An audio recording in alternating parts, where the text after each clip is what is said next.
Welcome back to the channel and to the last part in our Predator 420cc engine swap series on this 2010 Hisun 800 UTV. I recommend you watch the previous videos to find out how simple it is to swap in a low-cost replacement engine in one of these off-brand UTVs and still retain the four-wheel drive system.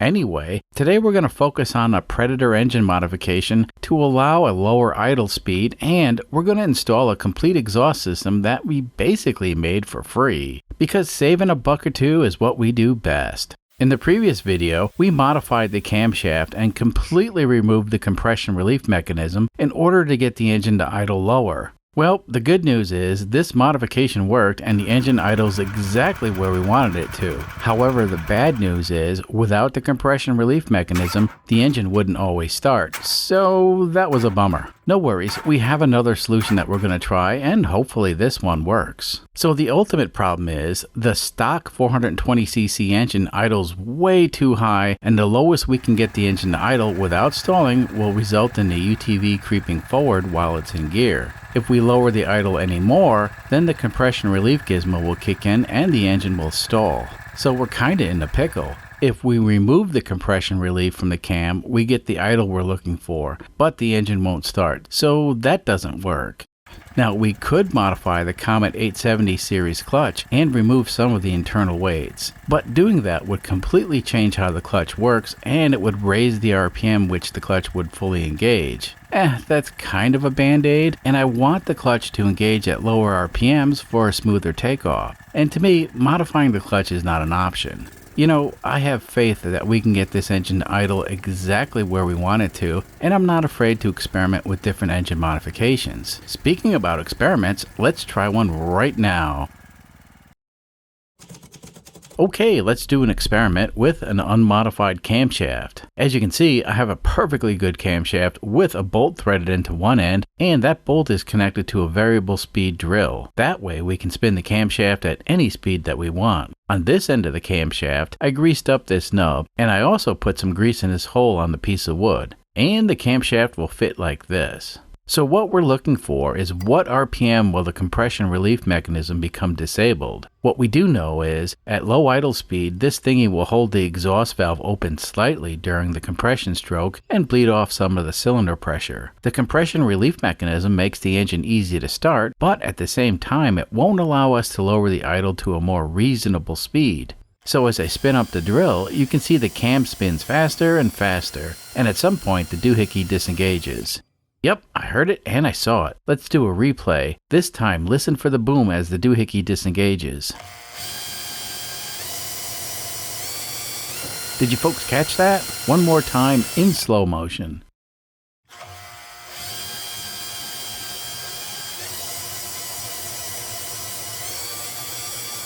And there it is. I can both see and hear when the compression relief disengages. Now we need to find out what RPM this happens at.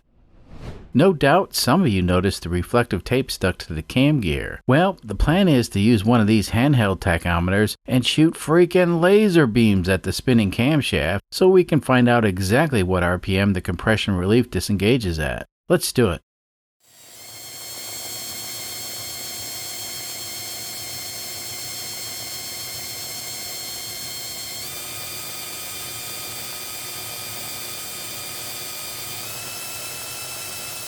And there it is, 524 RPM is the magic number. Now the camshaft spins exactly half the speed of the crankshaft, so that works out to 1048 RPM of the engine. Now don't worry, I did this experiment about 10 times and I come up with approximately the same number every time. Anyway, so the plan is to weld a blob of steel to this part of the doohickey to increase the weight and thus causing the apparatus to disengage at a lower RPM. Welding is pretty much the only option because none of this stuff will come apart, so welding it is. This calibrated spring can potentially be damaged when we weld because it's possible that some of the current from the welder can pass through this spring and heat it up. So we're going to temporarily disconnect the spring when we do the welding. Now, I reckon instead of welding, we could replace this spring with something with a little less tension. It sounds like that would be easy, but good luck fabricating a new spring. That's a bridge I'm not willing to cross. Fast forward a few minutes and I have the camshaft ready for welding. The aluminum foil should protect all the critical surfaces, and as a precaution I painted some anti-spatter goo on everything except the place I intend to weld on. It'll be fine.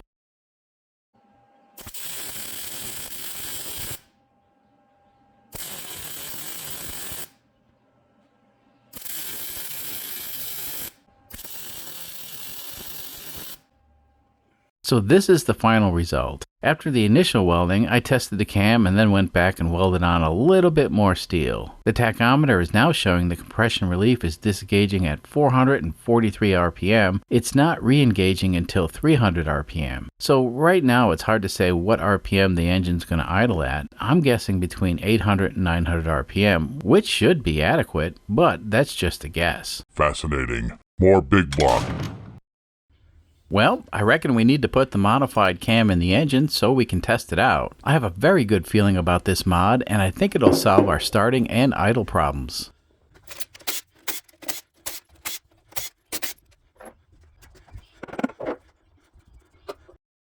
Whoop, it looks like the gasket greasing trick that we did in the last episode worked, and this gasket is in perfect condition. Very nice. So during the filming of this episode, we had a very powerful storm blow through town. The tornado sirens were going off at full blast and it was pretty wild. Unfortunately, my shop was lightly damaged and I'll need to do the repairs immediately. Now, I hate to do this, but the channel's going to be going offline for about 4 weeks while I do the repairs and a few upgrades to the shop. Right now is the perfect time for doing outdoor work because the weather is still very mild and I can get a lot done. If I wait any longer, then I'll be dealing with the summer heat and that's no fun to work in. So this is going to be the last video that we release for about a month. So put that on your calendar. No robot Cantina videos for the month of May.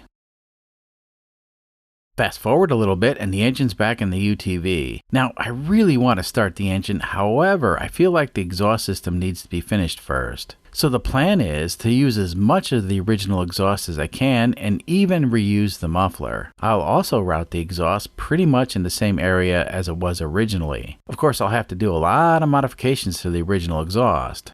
Now the good news is, off camera, I already went ahead and built a complete exhaust system with pretty much scraps and whatever I could salvage from the original exhaust. The original muffler is very heavy and it's equipped with a spark arrestor gizmo, which is sort of necessary when going off-road. We have a lot of devastating grass fires here in Kansas and I think keeping the spark arrestor is probably a good idea for this area. Anyway, this stuff should all bolt together and we can have this buggy running in a few minutes.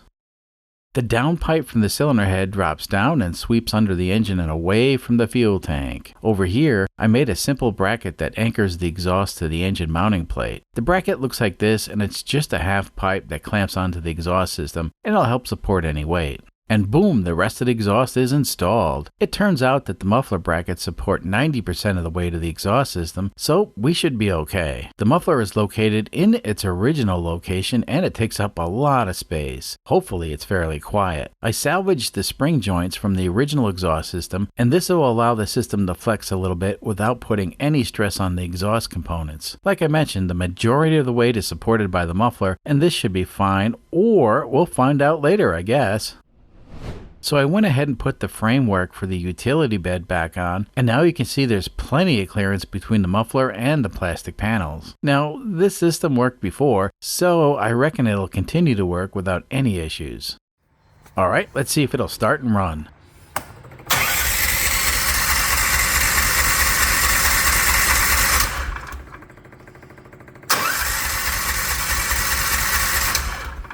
Well, the good news is the engine cranks over with no problems. That means the compression relief is working as expected. Let's try it again.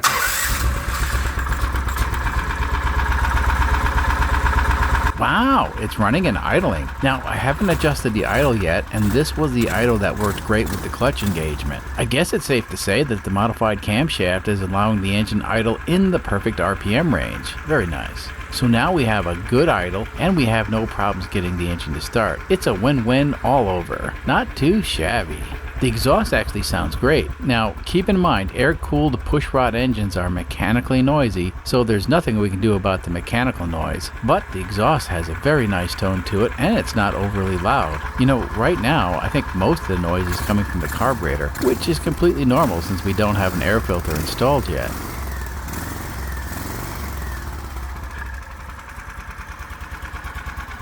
The spring joints seem okay, and I can't feel any exhaust leaking from this one. Let's check the other one. Yep, it's good.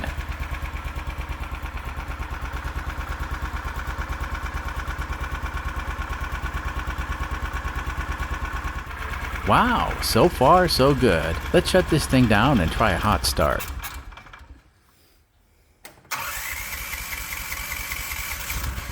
Yep, she starts right up, and we no longer have issues with the high compression on startup. I think at this point we can call this engine swap mechanically finished. You know, I still have a few details I need to work out, like the air filter and whatnot, but basically we have a running and driving UTV with a working four-wheel drive system. Now, including the cost of the buggy, my investment so far is less than $700, which to me is still very expensive, and that's because I'm cheap. But I reckon $700 for a usable four-wheel drive UTV that only has 1,100 original miles on it is a good deal for most people. Anyway, the WSEPO UTV has a new lease on life, and best of all, our use of the Predator 420 engine makes this buggy serviceable. And pretty much any part, including high-performance parts for this engine, can be bought off Amazon or any of the well-known small engine part sellers. Basically, this thing is fine just the way it is, or we can have some fun experimenting with different modifications. So off camera, I took this buggy for a ride around the yard, and it runs terrific. So I went ahead and installed an air filter, and that way we can take it for a longer ride on the gravel roads outside of town. Let's go for a ride.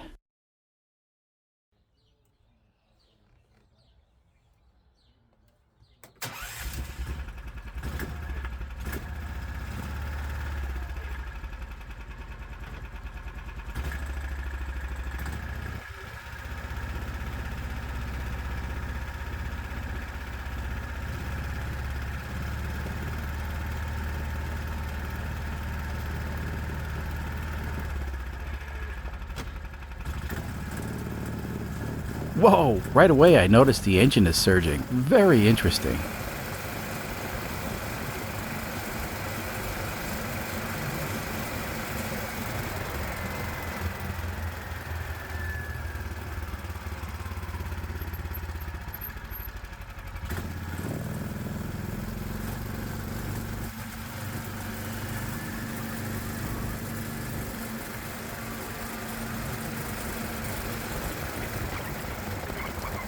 So not only is the engine surging on acceleration, it's also surging on deacceleration, which doesn't make much sense. We have a full tank of fuel, and we have good fuel pressure at the carburetor, so we can rule those suspects out. Now, prior to installing the air filter, the engine ran great, and I'm thinking the air filter has something to do with this. Very interesting. You know, this sort of stuff never happens to me unless I'm shooting video. So around here, driving this buggy on the street doesn't raise any red flags, and this is completely normal, which is nice. The only hard rule we have in this town is you can't drive after sunset. I think the folks who are driving golf carts without headlights forced the town to come up with that silly rule. So on a buggy like this with headlights, taillights, and even brake lights, it's prohibited to drive at night. However, there are a few special occasions each year where they do allow night driving if the vehicle is equipped with lights. So about a mile from the shop, we enter the gateway to the cornfields, and at this point we have an endless supply of back roads to explore.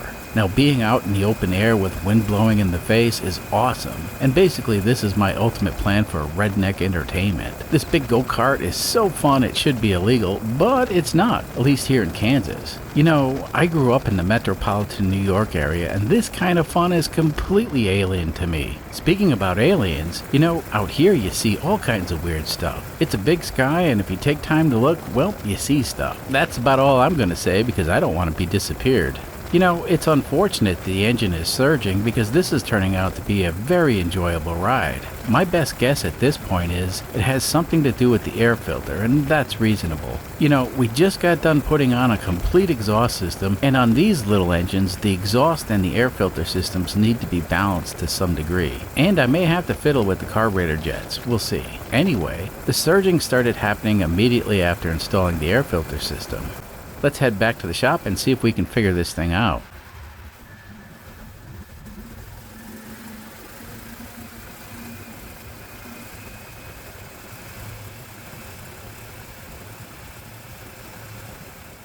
So, except for the surging, this was a really fun ride. This big go-kart is definitely something I needed, and I'm glad I was able to put this together on the cheap, because I'm cheap and I'm not willing to pay real money for something like this. Let's try an experiment. So, I'm going to remove the air filter assembly and take this thing out for another ride. Of course, I'll have to stay away from the unpaved roads, but we should get part of the data we're looking for by just blasting this thing up the street and see how it runs. And we're off again.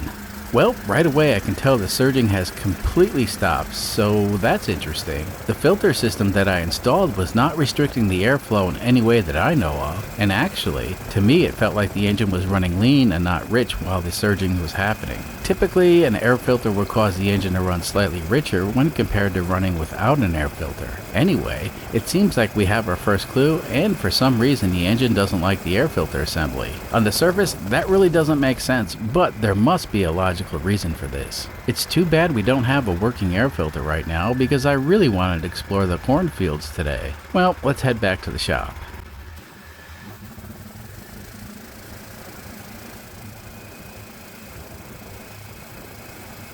So now we know that the air filter is causing some sort of chaos with the air-fuel mixture. To me, the surging feels like the engine's running lean and not rich, which is confusing. Now, I can't ignore the fact that we just installed a new exhaust system. Now, I assume the new system is less restrictive than the original Predator muffler, which means I really should have a look at the main jets in the carburetor. You know, it's a process, and I don't want to do stuff willy-nilly, and I need to collect some more data to know exactly what's happening. No worries, I'll figure this out, it's not rocket science. Anyway, this will have to be a mystery for a while, because as I mentioned, the channel's going offline for about 4 weeks, while I do repairs and upgrades to the shop. I reckon that's about it for today.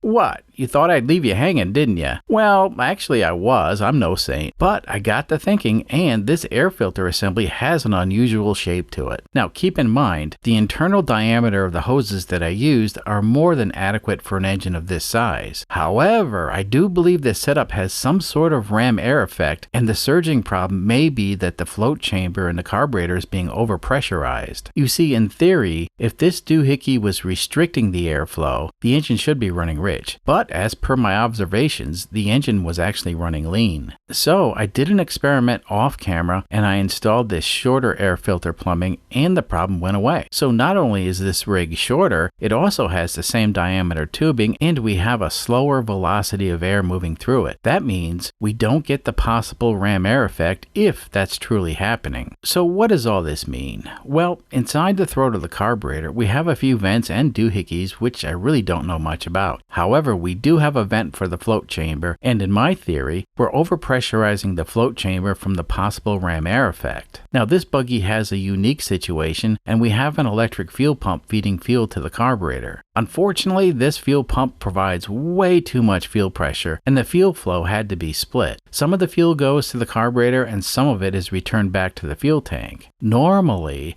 I have a clamp on the return line to restrict the fuel flow back to the tank, and this provides a modest amount of fuel pressure to the carburetor. Not much, but apparently just enough to keep the engine happy. Well, long story short, I went ahead and used a pair of vice grips to add a little bit more of a restriction to the return line, and that boosted the fuel pressure to the carburetor. And wouldn't you know it, that solved the surging problem we were having with this longer air filter assembly. So ultimately, we didn't have enough fuel pressure. The fuel pressure on these carburetors is a bit tricky because they can't handle any real fuel pressure. I reckon at this point I need to do some more experiments. This larger diameter hose doesn't require boosted fuel pressure, and this smaller diameter hose does. If we were in fact getting some sort of ram air effect, that might actually have some overall benefit for performance and fuel economy. It's hard to say without more data. What I do know is the engine runs fine now with the smaller diameter hose, which is definitely not restrictive, but does have a higher velocity air moving through it. It's all very interesting, and while I have some daylight left, I'll be heading out to the cornfields to do some more data collection. We'll see you next time. Until then.